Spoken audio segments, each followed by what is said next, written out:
The truth about clean eating. The clean eating movement has been around for a while. Although it isn't precisely defined, it usually encourages the consumption of whole foods such as fruits and vegetables, as well as unrefined and unpolished food. Isn't it wonderful?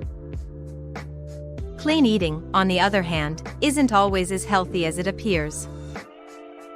This diet plan is based on limiting eating habits and excluding foods regarded as unhealthy, impure, or filthy, such as sugar, dairy, or meals containing gluten. The idea that food is something to be avoided because it causes unpleasant emotions is a byproduct of this perception. These beliefs are frequently reaffirmed by media stories featuring foods or components with emotional language. Diets that are good for your health aren't always in line with government recommendations. The absence of particular food categories, such as carbohydrates and proteins, might have damaging health consequences. Low whole grain consumption has been linked to an increased risk of gastrointestinal cancer, obesity, heart disease, and other illnesses. If you quit eating gluten-containing meals or cut, there is no need to avoid any foods unless you have been advised to do so, for example, as a result of an allergy or sensitivity. Orthorexia nervosa health consequences. Low whole grain consumption has been linked to an increased risk of gastrointestinal cancer, obesity, heart disease, and other illnesses. If you quit eating gluten-containing meals or cut, there is no need to avoid any foods unless you have been advised to do so, for example, as a result of an allergy or sensitivity. Orthorexia nervosa is an eating disorder in which people become obsessed with eating healthily, often restricting their diet to a small number of foods that they believe are pure and clean. This behavior, which has been observed to reduce one's health, productivity, and social functioning in recent years, has been linked. Are processed foods bad for our health? Other high-carb, low-fat, and extremely low-calorie diets that have gained popularity in recent years include the Dukan diet and the ketogenic diet.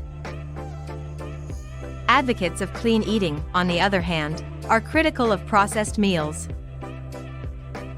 While we should attempt to eat less refined and processed foods high in fat, salt, and sugar, the term processing refers to any method used on fresh foods in order to make food products out of them.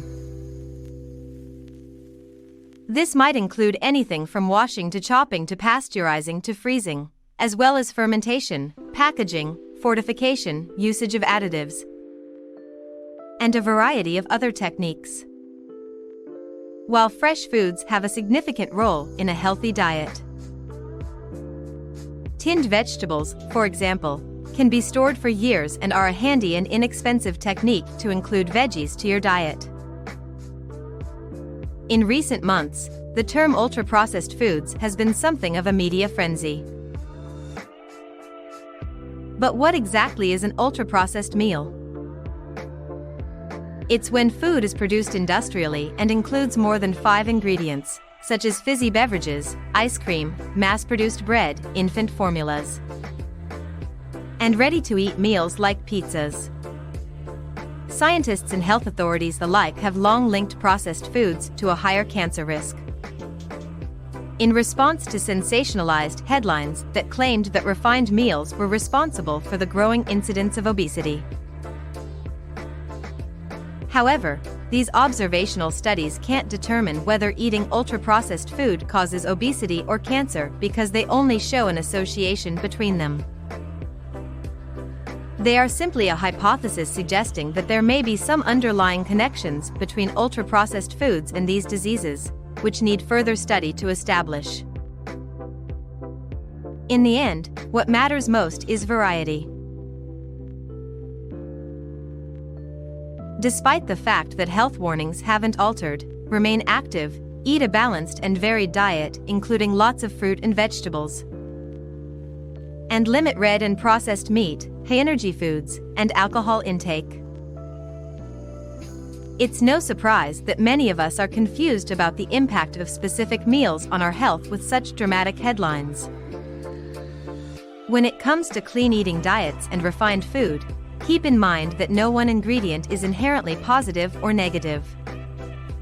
Although a specific meal may not be nutritionally complete, the sum of all foods consumed is what is most important. So, let's forget about this clean eating craze and instead aim for an inclusive eating approach that includes plenty of fruits and vegetables, whole grains, and unsaturated fats, regardless of whether they're processed or intact.